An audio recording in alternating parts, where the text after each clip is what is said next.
Hey Whizz Kids, how's it going? Some of you know me from church, and if there's anyone else who's watching this video that doesn't come to our church, I'm Katrina. I'm from New Zealand, which is why I sound a bit funny. Yeah, we wanted to do something a little bit fun during this time where church is all online. So I have agreed to make a tutorial video on how to make a brownie in a mug for everyone who is currently stuck at home. We'll start by covering what utensils and equipment you need to make this brownie in a mug. The first thing is in the name, isn't it? It's a mug. We do need the mug to be microwavable safe, and generally you can find out whether it is on the bottom of the mug. If it doesn't say it on the bottom of the mug, either ask your parents or find one that does. The next thing we'll need is a set of measuring spoons. In this instance, you will need the tablespoon and the half teaspoon, but you shouldn't need any of the rest of them. The next thing you need is either a fork or just a normal spoon to mix the batter once all the ingredients are in the cup. Okay, so we've covered the equipment that we need for this brownie in a mug. What we need to cover now is the ingredients. Now there's not that much that you need for a brownie in a mug. It's only about 6 or 7 ingredients because it's just small and it goes in a mug. What we need is plain flour, not self-raising, just plain. We need some cocoa powder, some brown sugar, some vanilla essence or vanilla extract, some salt, some oil. Generally sunflower oil or vegetable oil is best.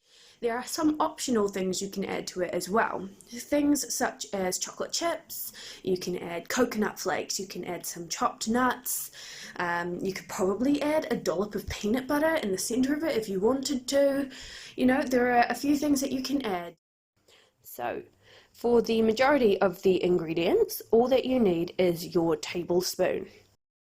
Okay guys, so what we're going to do first is grab some flour and our tablespoon. We want 3 level tablespoons to go in our mug.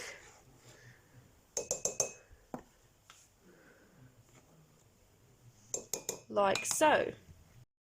Right, the next ingredient is the brown sugar, and you just do the exact same that you did with the flour. You grab your tablespoon and 3 leveled tablespoons of brown sugar go in your mug, like so. You know what guys, until you get to the vanilla extract, it's actually just 3 tablespoons of all of the ingredients, so I'm just going to crack on and put those in. Okay, so we've already done the brown sugar and the flour. Now we need 3 tablespoons of cocoa powder, like so. Then we've got the sunflower oil, 3 tablespoons of that as well.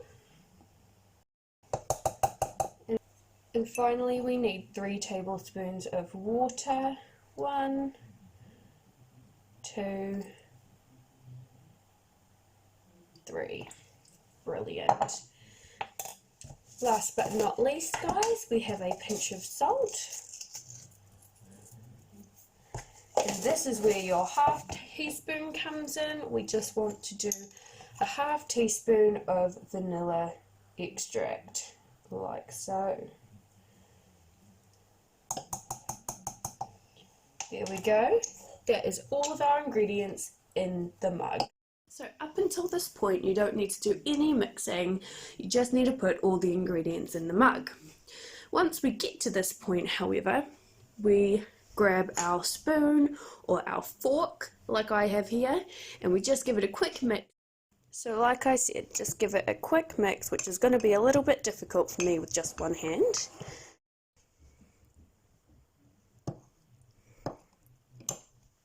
So once it's all mixed together like this, you just pop it in the microwave. Now in my microwave, it takes about 1 minute and 10 to 20 seconds, but it is going to vary depending on your microwave strength. So start with about 45 seconds, and if it's not enough, put it in for another half a minute, so another 30 seconds, and see how it is after that. Alright, so we should all be at the point now where we've got our mug with our brownie batter inside it.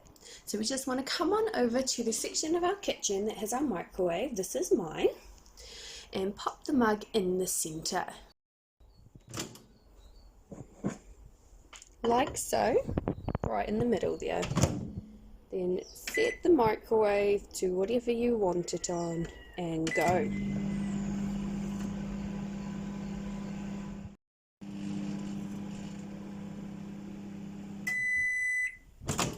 Alright, there we go.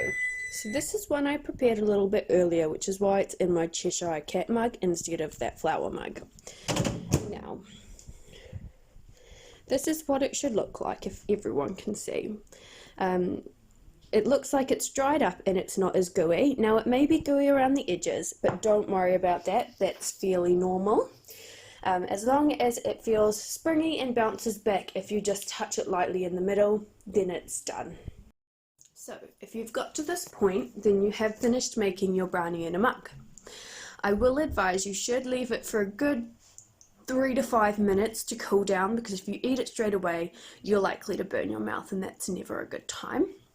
So just let it rest on the bench. I know it's going to smell good and you're going to want to eat it straight away, but you can't. Sorry guys.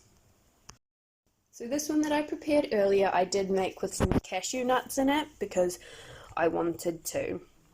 This is what it looks like when it comes out of the mug. So once it's done, once it's cooled, just enjoy it. You can eat it with some ice cream or some whipped cream. It tastes great by itself. Maybe even just dust a little bit of icing sugar over it if you want to make it look pretty. But otherwise, that's how you make a brownie in a mug. So let me know what you think. Enjoy and stay safe, guys. See ya!